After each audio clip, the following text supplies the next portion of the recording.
Hello friend, most welcome to our YouTube channel Win Academy Bhadohi.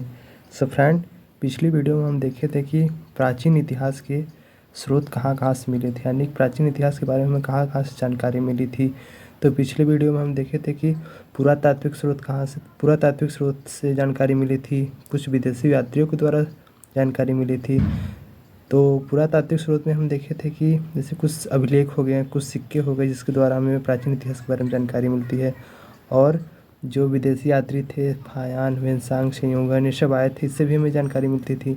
तो आज की video में हम देखेंगे कि प्राचीन इतिहास के बारे में साहित्यिक स्रोत से कहाँ क्या क्या जानकारी मिली थी। तो देखिए, लिखित स्रोत को ही साहित्यिक स्रोत कहते हैं। यह प्राचीन इतिहास की जानकारी का सबसे बड़ा स्रोत है। क्या है सबसे बड़ा स्रोत? तो साहित्यिक स्रोत है। अब इसको हम साहित्यिक स्रोत को दो भागों में बांटे थे, गैर धार्मिक स्रोत और धार्मिक स्रोत।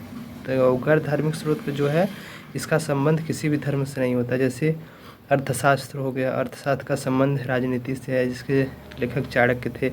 मनुस्मृति, ये भी राजनीति का बुक था। पंचतंत्र, जिसके लेखक विष्णु शर्मा थे, भी कोई धर्म से रिलेटेड नहीं था। कभी कभी पूछता है कि सबसे ज़्यादा ट्रांसलेट किसका बुक का हुआ था, तो पंचतंत्र का। पंचतंत्र के लेखक कौन थे? विष्णु शर्मा थे। अब इधर हम देखते हैं धार्मिक स्रोत को हम दो भागों में बांटे थे, गैर ब्राह्मण और ब्राह्मण। पिछले वीडियो में गलती से बता दिए थे कि हम वो गैर धार्मिक क्षेत्र के बारे में, गैर धार्मिक स्रोत में हम बता दिए थे कि जैन और बौद्ध, लेकिन जबकि वो गलत थोड़ा सा हो गया था। इसका होगा गैर ब्राह्मण के अंतर्गत जैन और बौद्ध आएगा, और ब्राह्मण के अंतर्गत आएगा हमारा वेद आएगा, उपवेद आएगा, वेदांग आएगा, पुराण आएगा, उपनिषद आएगा, महाकाव्य आएगा। तो हम बारी बारी से अध्ययन करते हैं कि वेद क्या होता है, वेद कितने प्रकार के होते हैं और कैसे कैसे वेद से क्वेश्चन बनते हैं। तो देखिए, यहाँ पर वेद है। इसे वेद का अगर कभी शाब्दिक अर्थ पूछे तो वेद का अर्थ होता है, शाब्दिक अर्थ ज्ञान होता है। इसे अपौरुषेय कहते हैं, क्योंकि इसकी रचना कोई इंसान न करके ईश्वर ने की थी, इसलिए इसे हम अपौरुषेय कहते हैं, यानी कि इसको कोई पुरुष रचना इसकी नहीं किया था। और जब पूछता है कि जो वेद है इसको कलेक्ट कौन किया था, यानी कि इसका संकलन कौन किया था, तो कृष्णद्वैपायन वेद व्यास को देखो लिखा है। वेदों के संकलनकर्ता कौन थे? कृष्णद्वैपायन वेद व्यास। और एक चीज़ यहाँ से और पूछता है कि वेद त्रयी क्या होता है। तो वेद त्रयी मतलब स्टार्टिंग जो 3 वेद थे, यानी कि ऋग्वेद, यजुर्वेद, सामवेद, उससे हम वेद त्रयी कहते हैं।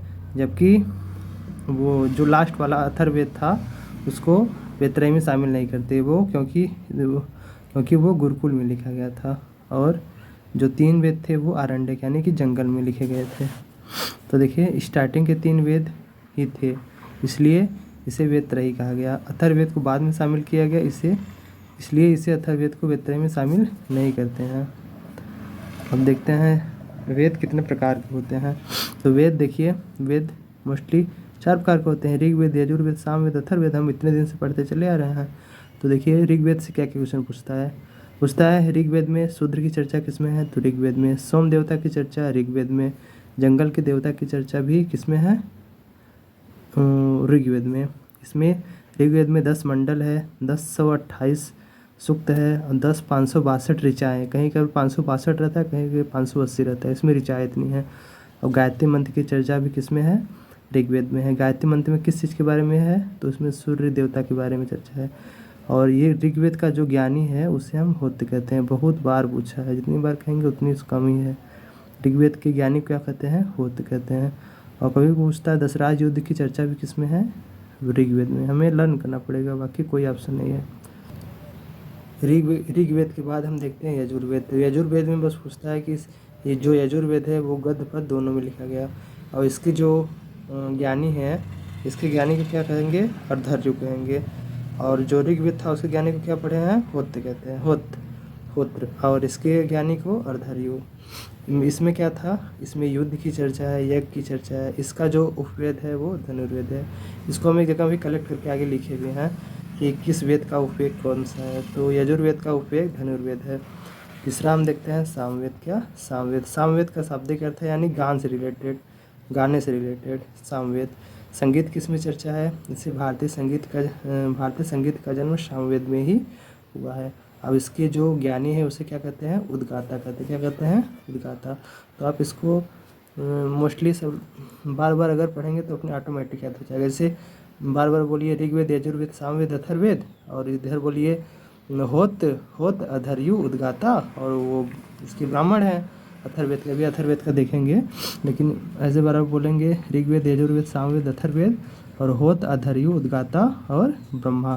तो लेकिन अब होत ऐसे भी याद कर सकते हैं। देखिए कैसे लिखा है। ऋग्वेद का मोस्टली सबको याद रहता है, होत्र दो अक्षर का है ऋग्वेद का। उसके बाद यजुर्वेद आता है, तो यजुर्वेद जो देखिए इसमें उड़ंतुआ र इसमें भी, उड़ंतुआ र इसमें भी है, तो यानी कि यजुर्वेद का अधर्य हो जाएगा। और सामवेद देखिए देखने में 4 शब्द का है, सिंपल है देखने में, उसमें कोई उड़ंतुआ र हुआ नहीं है। तो देखिए उद्गाता भी सिंपल है, 4 अक्षर का है, तो सामवेद का उद्गाता भी हो जाएगा। ऐसे भी लर्न कर सकते हैं, बस हमें लर्न करना है, चाहे जैसे हो जाए। और लास्ट में आता है हमारा अथर्ववेद। सामवेद, अच्छा सॉरी हाँ, इसका भी देख लीजिए।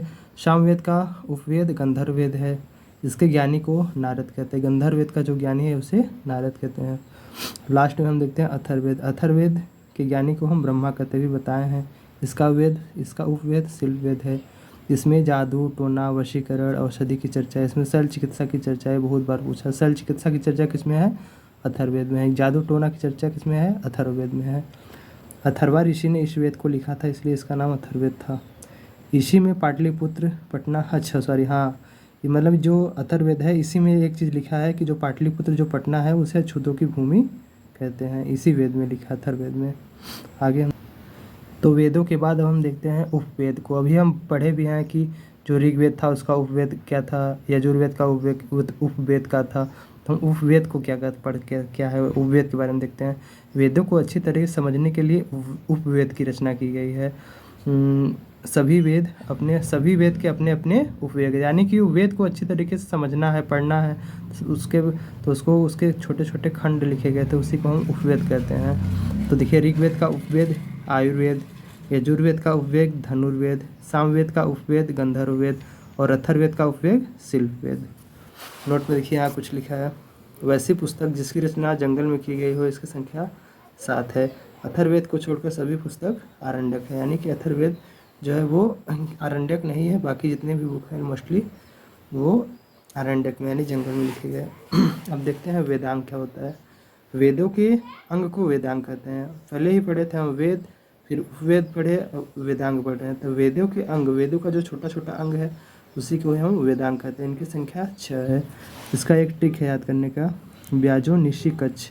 पहला है व्याकरण, जो से है ज्योतिष, नि से है निरुक्त, सी से है शिक्षा, क से है कल्प, छ से है छंद। यानी कि वेदों को पढ़ने के लिए इन्हें 6 वेदांगों की ज़रूरत होती है। अगर ये चीज़ आप जानते रहेंगे तो वेदों को आसानी से पढ़ लेंगे।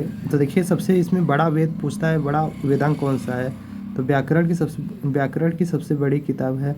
इसके जो लेखक हैं वो पाणिनि है। व्याकरण की सबसे बड़ी बुक का नाम है अष्टाध्यायी, और ज्योतिष जो है वो है महाभाष्य। इसके जो लेखक हैं पतंजलि हैं।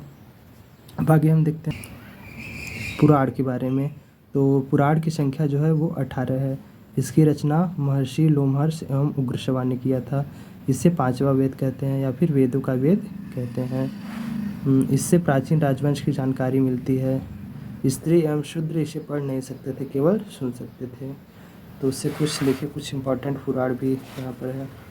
विष्णु पुराण, इसमें मौर्य वंश की जानकारी मिलती है। मत्स्य पुराण सातवाहन वंश की जानकारी मिलती है। इसमें भगवान विष्णु के 10 अवतारों की चर्चा है। मत्स्य पुराण में इम्पोर्टेंट पूछता है वो। उसके बाद आता है वायु पुराण, इसमें गुप्त वंश की जानकारी मिलती है। इसमें ये भी लिखा है कि समुद्रगुप्त का घोड़ा 3 समुद्र का पानी पीता था, यानी कि समुद्रगुप्त का घोड़ा 3 समुद्र का पानी पीता था। इसका मतलब यह है कि उसका जो साम्राज्य था वो बहुत बड़ा था। तो यहाँ पर आप देखे होंगे कि देखिए बनाए भी हैं यहाँ पे अरब सागर, यहाँ बंगाल खाड़ी, यहाँ हिंद महासागर, यानी कि तीनों तरफ इसका समुद्रगुप्त का साम्राज्य था। इसलिए कहा गया है कि इसका घोड़ा तीनों पानी पीता था।